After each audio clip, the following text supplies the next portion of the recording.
Selamat pagi saya ucapkan kepada seluruh hadirin dan juga stakeholder PT Mayoni Terbuka yang terhormat, kepada komisaris dan juga jajaran manajemen PT Mayoni Terbuka. Perkenankan saya FT Rahayu sebagai manajer keuangan perusahaan ini untuk menyampaikan financial report pada triwulan 1 2023.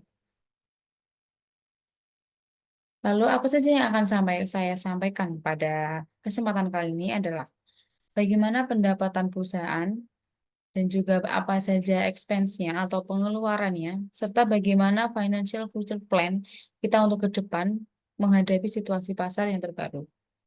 Mengapa hal ini penting untuk kita bahas atau untuk saya sampaikan adalah karena dengan financial report ini kita dapat menilai kinerja perusahaan dan juga kinerja keuangan perusahaan untuk dapat memantau bagaimana perusahaan ini berjalan selama 3 bulan di tahun 2023 ini, serta sebagai salah satu dasar perumusan strategi untuk tahun-tahun ke depannya. Oke, 3 hal penting yang akan saya bahas pada kesempatan kali ini adalah yang pertama ada company income, dan maksudnya bagaimana? Company income ini maksudnya adalah bagaimana siklus penerimaan perusahaan dari hasil penjualan kita selama 3 bulan. Yang kedua ada outcome atau pengeluaran dan expense. Pengeluaran atau expense yang kita keluarkan dalam biaya operasional kita dan hal-hal lain selama 3 bulan juga. Serta future plan adalah bagaimana strategi kita berdasarkan dari hasil analisis income dan outcome 3 bulan pertama, dan bagaimana kita akan melihat data tersebut untuk merumuskan strategi yang paling tepat untuk periode selanjutnya.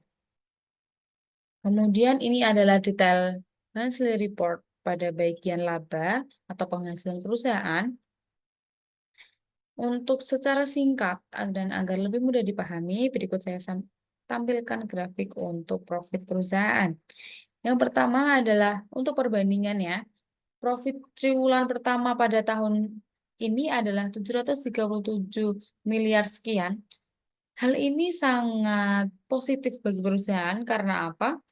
Pada triwulan 3 tahun kemarin, yakni tahun 2022, penerimaan profit perusahaan hanya berkisar di angka 313 miliar. Dan sekarang, pada triwulan baru ini, mencapai 737 miliar.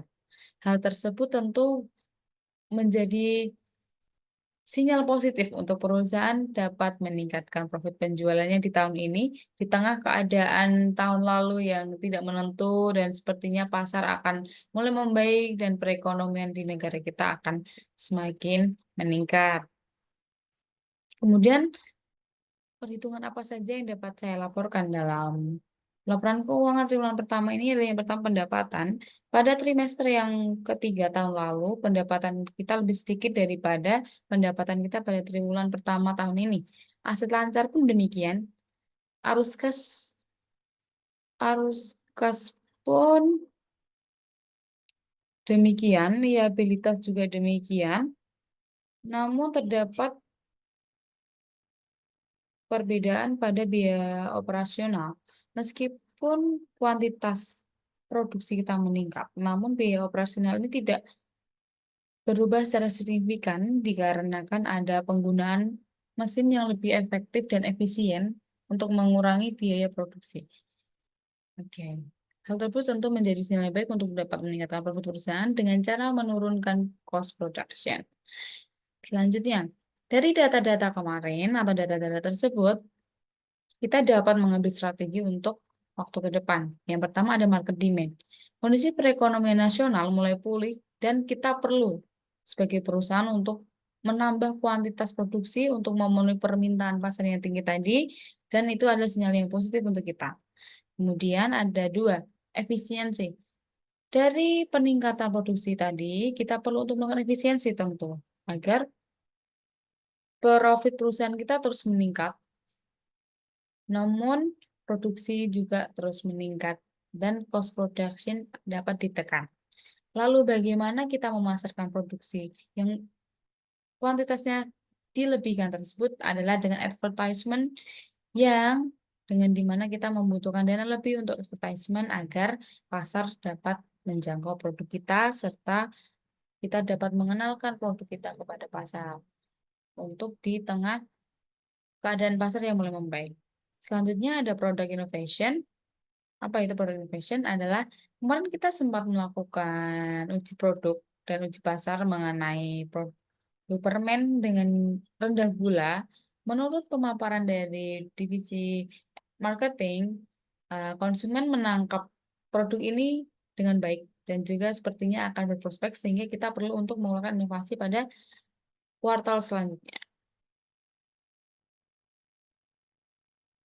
Lalu, apa saja kesimpulan dari apa yang saya sampaikan kali ini adalah pendapatan perusahaan meningkat sebesar 135,14% yang merupakan sinyal baik bagi keberlanjutan perusahaan kita di masa mendatang. Kemudian dari peningkatan tersebut kita tetap perlu melakukan efisiensi biaya produksi agar profit perusahaan juga terus meningkat dengan melakukan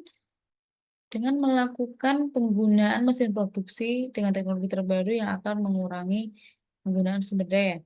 Yang ketiga, liabilitas dan arus kas meningkat pada periode triwulan 1 tahun 2023, serta akan ada strategi peningkatan biaya pemasaran produk baru pada tahun ini untuk triwulan kedua untuk mengenalkan produk ke pasar. Serta juga akan diprediksi juga tahun ini akan memiliki prospek pasar yang positif yang nantinya akan dapat berdampak pada pendapatan perusahaan.